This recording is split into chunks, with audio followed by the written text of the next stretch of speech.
parmi tant d'autres, mesdames et messieurs, bienvenue dans cette émission Les Leaders, une émission qui décrypte surtout les grandes personnalités qui œuvrent au sein de la société congolaise, pourquoi pas ici à Lubumbashi dans les Hauts-Katanga, comme vous allez le constater tout à l'heure avec moi, mesdames et messieurs. Je reçois pour vous pour ce premier numéro de cette émission Les Leaders pour l'année 2023. Il s'agit bel et bien de l'évêque Jean-Baptiste Wamba, qui est évêque de Tanganyika, de l'église anglicane au Congo, à qui nous disons bienvenue dans cette émission Les Leaders. Merci bien de nous avoir invités. Je crois, j'ai parlé de M. Jean-Baptiste Wamba. Beaucoup de téléspectateurs, beaucoup de louchoises et louchoises veulent savoir qui est Jean-Baptiste Wamba. Bon, je suis un homme comme tous les autres, mais Dieu m'a choisi dans son appel pour le servir. Et dans le parcours de mon ministère, Dieu a permis que aujourd'hui nous soyons appelés évêques. Je m'appelle Wamba Jean-Baptiste, évêque diocésain de l'église orthodoxe anglicane épiscopale du Congo. Peut-être que lorsqu'il y aura d'autres petites questions, je peux... Vous allez revenir d'une manière élaborée. Oui. Vous êtes évêque, vous êtes appelé par Dieu pour les servir. Récemment, nous avons assisté à votre consécration en tant qu'évêque des diocèses de Tanganyika. Vos impressions d'abord par rapport à ces nouvelles charges que vous venez encore d'ajouter dans votre parcours? Oui, mes impressions, ce sont les impressions de serviteurs, parce que nous avons été appelés comme serviteurs. Et l'impression, c'est que je bénis Dieu pour la nouvelle charge de devenir davantage esclaves à servir nos communautés. Et il a plu à notre archevêque de me choisir comme évêque diocésain de Tanganyika, où je pense que mes impressions sont tellement positives compte tenu de la vision du départ, de servir la communauté dans les périphéries, dans les milieux ruraux et surtout dans les coins reculés. Les impressions, elles sont bonnes parce que nous sommes dans la lignée de notre vision de l'église orthodoxe anglicane épiscopale du Congo. L'état des lieux de votre nouveau diocèse, qui est le Tanganyika, lorsque, une fois après avoir été intronisé par l'archevêque de votre congrégation, quel est l'état des lieux de votre diocèse? Vous avez trouvé combien de paroisses, combien de curés, combien de fidèles? Voilà un peu ça. Oui, lors de ma consécration, on n'avait que 2 paroisses. Nous avons le paroisse mère qui est maintenant de Kigoma. Nous avons une paroisse à Manono. Nous avons une autre paroisse à Kalemi. Même pas une paroisse. Présentement, nous avons à peu près 28 paroisses. Parce que notre cible, c'est dans les milieux ruraux, dans les périphéries. À Kalemi, c'est là où nous avons beaucoup plus de paroisses. Nous avons 28 paroisses. À Manono, nous avons une seule paroisse. Et à Kiambi, où nous pensons mettre notre base, nous avons aussi une paroisse là-bas. Nous avons une autre paroisse en Puerto, où il y a un diacre qui est en train de travailler là-dessus pour évangéliser le peuple et les gagner vers le Seigneur. Alors, évêque Jean-Baptiste Wamba, beaucoup de gens nous posent des questions. L'église anglicane au Congo, je ne sais pas si j'ai bien défini, ainsi que l'église catholique. Quelle est cette différence entre vous et les gens de l'église catholique? Je pense qu'à mon avis, il n'y a pas de différence. Vous êtes les mêmes? Parce que nous sommes tous de la succession apostolique. Nous sommes l'église orthodoxe anglicane épiscopale du Congo, c'est-à-dire que nous sommes les catholiques anglais. Notre primat, il se trouve aux États-Unis, à Canterbury. Je pense que quand vous regardez la liturgie catholique et la liturgie orthodoxe anglicane, c'est la même chose. C'est la même chose. Parce que j'ai assisté la fois passée, j'ai senti vraiment il n'y a pas la différence entre vous et l'église catholique, mais la seule différence, il paraît que maintenant, pour les prêtres, les évêques catholiques ne se marient pas, mais chez vous, je vois que vous vous mariez. Bon, vous savez, moi je n'aime pas souvent parler de la différence entre les églises. Vous restez au niveau de l'apostolat. Oui, parce que Christ, il n'est pas d'abord divisé, mais ce qui crée la différence humaine qui est charnelle, c'est que chez nous, nous nous marions normalement et que les prêtres romains, catholiques romains, ne se marient pas, certains ne se marient pas. C'est l'unique différence que j'estime. Le reste là, nous sommes les mêmes parce que nous prêchons Christ comme Seigneur et Sauveur et nous gagnons les âmes vers lui. Alors, une fois intronisé comme archevêque de Tanganyika, quelles sont d'abord vos priorités par rapport à votre nouveau diocèse? Oui, une bonne question d'ailleurs qui est le centre de ma prière tous les jours. Donc, le travail que j'estime faire, c'est travailler beaucoup plus avec les pygmées. C'est parmi mes focus. Je vais d'abord m'investir plus à travailler avec les pygmées. Et c'est pourquoi Dieu a permis que nous ayons au moins 15 hectares jusque-là. Je suis en train de négocier avec les chefs coutumiers pour qu'on nous donne 20 hectares à Kiambi. Ma priorité et la priorité de notre diocèse, c'est de travailler d'abord avec les pygmées.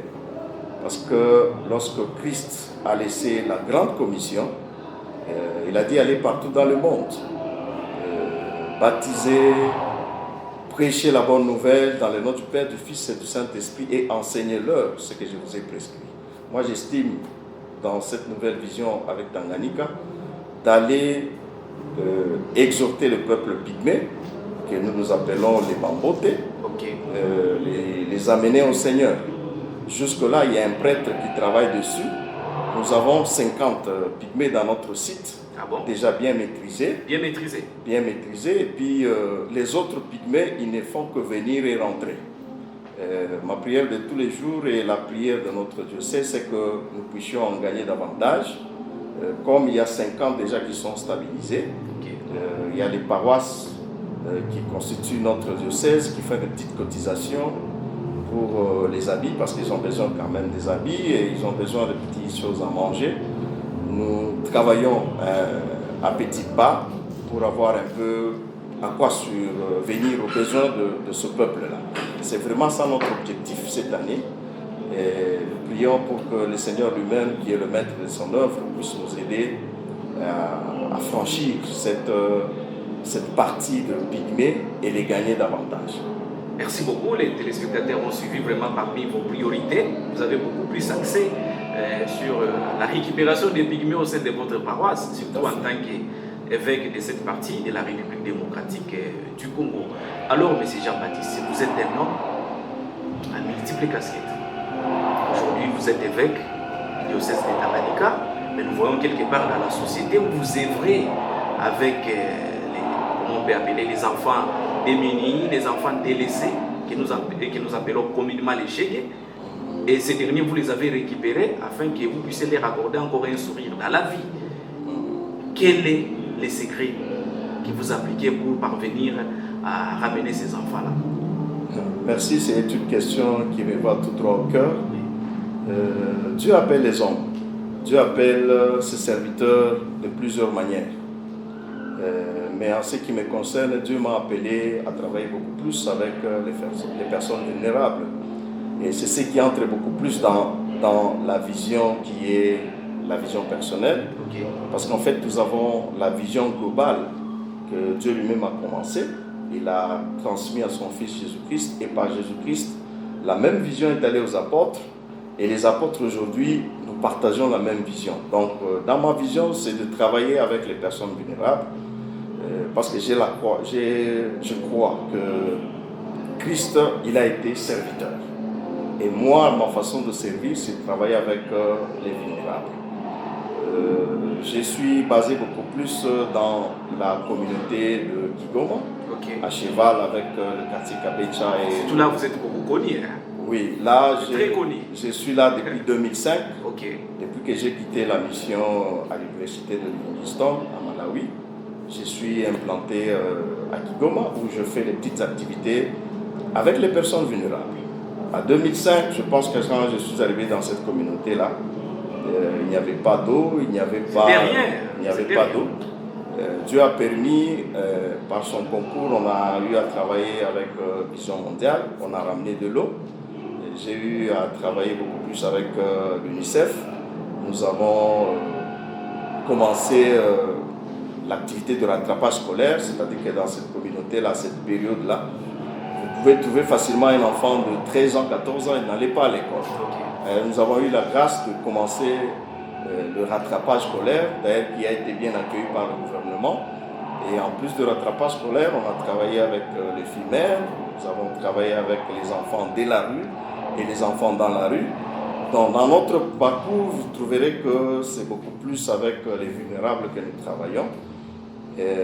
Maintenant, nous sommes en train de travailler pour la lutte contre le mariage d'enfants et les unions précoces. Donc, c'est un peu nos priorités. Quand vous voyez dans la plupart où nous avons implanté nos églises, ce n'est pas dans le centre-ville. Béni soit Dieu. Dans les périphéries. Oui, béni soit Dieu pour ceux-là qui le font dans le centre-ville. Mais nous préférons travailler là où il y a les vulnérables, là où il y a les personnes qui ont besoin de la parole de Dieu, qui ont besoin de voir Christ se démontrer au travers de sa parole. Alors quel est le secret de la réussite, de votre réussite, dans tout ce que vous avez à énumérer? Peut-être les gens qui sont à la maison peuvent aussi copier quelque chose venant de la part de l'évêque Jean-Baptiste Wamba. Oui, le secret, c'est avoir la compassion des âmes. Quand nous rentrons dans la parole de Dieu, vous allez comprendre que chaque fois que Christ avait la compassion, il faisait toujours quelque chose du bien. La Bible déclare qu'il allait de lieu en lieu faisant du bien aux gens. Okay. Donc, tel que Christ a été sur la terre, tel que nous devons aussi l'être, tout en faisant du bien aux gens. Quand cela ne tienne, c'est que les gens peuvent réagir en retour, mais notre façon de comprendre, de faire les choses, c'est de faire du bien aux gens. En tout cas, c'est une très belle chose de faire le bien aux gens. C'est ce que les mots que nous pouvons retenir de M. Jean-Baptiste Wamba. Alors, nous poursuivons avec notre émission. Vous avez une ONG que vous avez déjà implantée ici à Lubumbashi qui fait la HIN. Vous avez récupéré les enfants, tout ce que vous avez énuméré. Où tirez-vous ces moyens? Vous savez, le Christ dont nous témoignons aujourd'hui, c'est un pourvoyeur par excellence. Il arrive deux fois que nous ne comprenons pas d'où vient ce moyen, mais le Seigneur pourvoit toujours. C'est lui qui nous fait venir certains partenaires, les gens de bonne volonté, qui voient les œuvres sur le terrain et ils cherchent à voir comment nous accompagner, nous appuyer. Deux fois nous allons vers ces personnes-là, deux fois ces personnes-là viennent vers nous. Okay. Et qu'ensemble nous travaillons pour le bien-être des personnes vulnérables. Quand je parle de la vulnérabilité, là je vois les enfants, je vois les femmes, je vois les filles mères, et je vois d'autres personnes, entre autres les vieillards, qui ne savent pas lire, qui ne savent pas écrire, parce que vous allez voir dans la plupart des... Vous occupez aussi des vieillards? Oui, les grandes personnes. Moi, personnellement, vers 2007, j'ai enseigné les mamans l'alphabétisation, comment lire et comment écrire.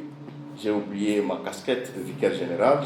J'étais en train d'enseigner les mamans comment lire et comment écrire. Et j'ai aussi préparé mes successeurs qui continuent le même travail aujourd'hui. Donc, c'est un peu ça. Donc, ce n'est pas une petite chose et ce n'est pas facile. De quitter un rang pour se rabaisser à un autre niveau et travailler avec les personnes vulnérables. Alors tout ce que vous faites là, avec Jean-Baptiste, vous le faites par conviction ou soit vous avez d'autres ambitions au-delà de ce que vous êtes en train de commettre comme action au niveau de la société? Oui, j'ai l'unique ambition, c'est que les gens connaissent Christ et que les gens qui nous entourent soient bien préparés comme des successeurs.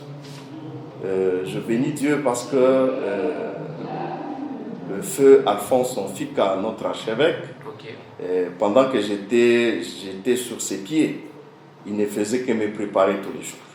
Alors mes ambitions, ce n'est pas de devenir quelqu'un de haut rang, mais c'est... des ambitions politiques? Non, pas des ambitions politiques, mais je préfère préparer beaucoup plus les successeurs qui pourront faire la continuité pour le bien-être de l'évangile de Jésus-Christ. Alors, lorsque je regarde au niveau de votre enceinte, au niveau de votre école, vous avez l'école, vous avez beaucoup de choses comme activité que vous êtes en train d'appliquer au niveau de la périphérie de Kigoma, donc vous avez énuméré ici M. Jean-Baptiste, vous avez aussi une idée un jour d'en faire aussi une université? Oui, je suis beaucoup plus dans l'éducation, parmi les domaines d'intervention. Ce sont les échelons, hein? Oui, nous sommes à l'éducation. Effectivement, faire l'université n'est pas quelque chose de grand parce que nous avons déjà des docteurs. Comme j'ai expliqué le parcours dans le ministère, nous avons commencé par le rattrapage scolaire. Après le rattrapage scolaire, nous sommes entrés dans l'école formelle. Et en dehors de l'école formelle, nous voyons plus loin, nous avons commencé l'école secondaire. Je vois l'école secondaire. Nous avons juste maintenant, jusque-là, nous avons 5 ans. C'est 5 ans. On a produit les diplômes d'État. De la première jusqu'en 6e. Oui, on a produit les diplômes d'État pendant 5 ans. Je suis en train de voir plus loin, mais pas dans la ville de Lubumbashi. Je suis en train de voir plus loin à Kiambi. Vous avez beaucoup cité Kiambi. Oui, ça, c'est la 6e fois que vous citez Kiambi. Oui, comme c'est un grand site que le Seigneur nous a donné, nous pensons dans les jours à venir faire l'université là-bas. C'est pas difficile. Dans notre église, nous avons beaucoup de docteurs et nous avons aussi notre université qui pourront nous faciliter l'implantation de l'université au niveau de Kiambi. Au niveau de Kiambi. Et vous envisagez aussi faire aussi un centre de santé, un hôpital, un centre hospitalier moderne, parce que vous êtes beaucoup plus basé au niveau de l'enseignement, tout ce que vous avez énuméré, mais l'aspect sanitaire aussi. Oui, je n'ai pas terminé mes phrases. Je suis dans l'éducation, je suis dans la santé proche, je suis dans la protection de l'enfant et aussi dans la santé. Je vous ai dit au début que quand je suis arrivé dans cette communauté-là, il n'y avait pas d'eau. Mais par le truchement de la vision mondiale, on a pu quand même faire des beaux, je ne sais pas comment on appelle ici, des beaux. Et nous voyons plus loin, dans le cadre de santé, comment Dieu peut nous permettre, pas un centre de santé, mais une école avec tout ce qu'il faut dans le centre de santé. Et nous sommes en train de travailler à un partenaire qui viendra de la Zambie. Je pense que d'ici, avant la fin de l'année, nous allons déjà nous prononcer pour construire un centre de santé professionnel, mais avec une école médicale, si c'est là, ça s'est dit comme ça. Donc nous avons une vision entonnoir, nous commençons petit, et là où nous allons, c'est pour produire les grandes choses. Alors, M. Jean-Baptiste, nous sommes en train de tendre vers la fin de notre émission. L'année 2022 vient de s'écouler. Là, nous sommes au niveau de l'année 2023. Pouvez-vous faire un petit bilan par rapport à l'année 2022 qui vient de s'écouler en termes d'activité, surtout dans votre apostolat? Oui, en termes d'activité... Il y a eu les hauts et les bas quand même. Oui, il y a eu le beau et le bas, mais devant le Seigneur, je fais un plan, disons, un bilan positif. Dans le sens qu'avec Christ, qui est à nous et qui travaille avec nous et pour nous, nous allons avec lui de succès en succès. Cette année, nous avons fait un bon travail parce que juste après ma consécration, le chef coutumier de Kiambi m'a envoyé le message de félicitations et pour peut-être aussi paraphraser, parce qu'avant notre consécration, nous avons envoyé l'invitation officielle au président de la République par le truchement de l'ambassade des États-Unis. Lors de notre consacration, le président nous a envoyé le message de félicitations et il a envoyé même une délégation qui était sur place, entre autres son conseiller politique et son conseiller spirituel. Il y a le chef de la maison civile. Le chef de la maison civile était aussi là. C'est vraiment un bilan positif. Mais c'est Théo Chilou. Oui, qui nous encourage en fait de soutenir aussi le gouvernement dans ses actions. Et aussi, nous, comme nous sommes sur le plan spirituel, et ce que nous voyons dans peu de temps, dans les 2 ans ici, il y a eu quand même des choses qui ont produit de bons résultats. Je vous disais qu'à Kalemi, on est arrivé à 28 paroisses, ce qui n'est pas une petite chose. Quand j'étais encore vicaire général, on n'avait que 2 paroisses. De 2 à 28. De 2 à 28, comment imaginez-vous? Donc nous sommes allés à une grande vitesse.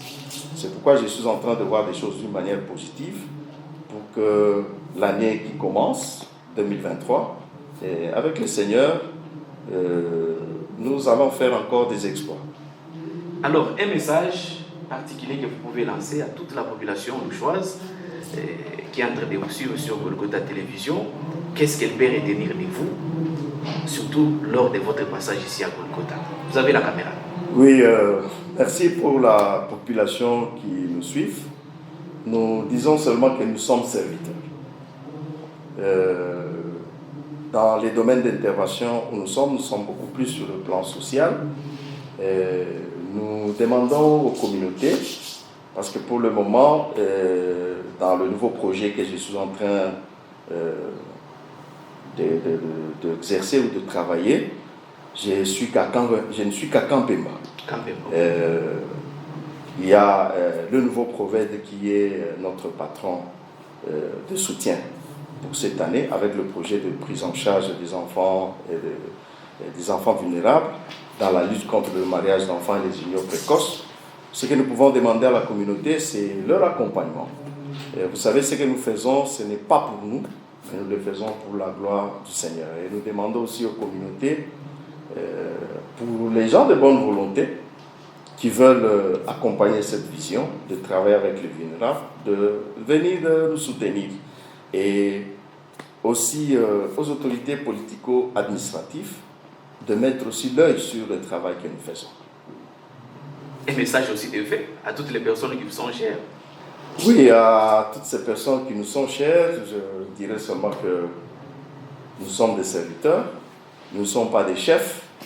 Je prie pour que, et moi et eux, nous puissions persévérer dans le sens de produire aussi un bon résultat. Voilà un peu le message qui est codé. Vous avez codé les messages? Oui, que je peux demander aux communautés. C'est pour le bien de nos enfants. Vous savez, l'avenir de ce pays, c'est sur les enfants sur qui nous travaillons tous les jours. Une bénédiction peut-être à la fin de l'émission. Vous pouvez quand même prier aussi pour nous. Question que nous puissions en bénéficier de cette bénédiction. Il n'y a pas de souci, nous allons prier le Seigneur. Merci. Dieu de grâce, béni soit ton nom, toi qui es l'alpha et l'oméga, le commencement de toutes choses, c'est toi, Jésus. Nous prions pour la chaîne qui nous a invités. Nous prions pour tes serviteurs qui travaillent jour et nuit pour édifier ton peuple. Nous prions pour le promoteur de cette vision de Golgotha. Nous disons, Seigneur, que ta main puissante soit avec eux et que tu leur accordes ta grâce. Merci pour tous ceux-là qui nous ont invités en ces lieux. Merci pour la particularité de cette grâce. Nous laissons toutes sortes de bénédictions. Que cette vision prospère. Que l'auteur ou le promoteur de cette vision ait de succès en succès avec toi. Père, dans le nom de Jésus, nous proclamons la bonne réussite cette année et que dans les jours à venir, lorsque tu vas permettre à ce que nous soyons en ces lieux, que seule ta grâce puisse faire de telle sorte que nous disons Amen pour tout ce que vous aurez à faire.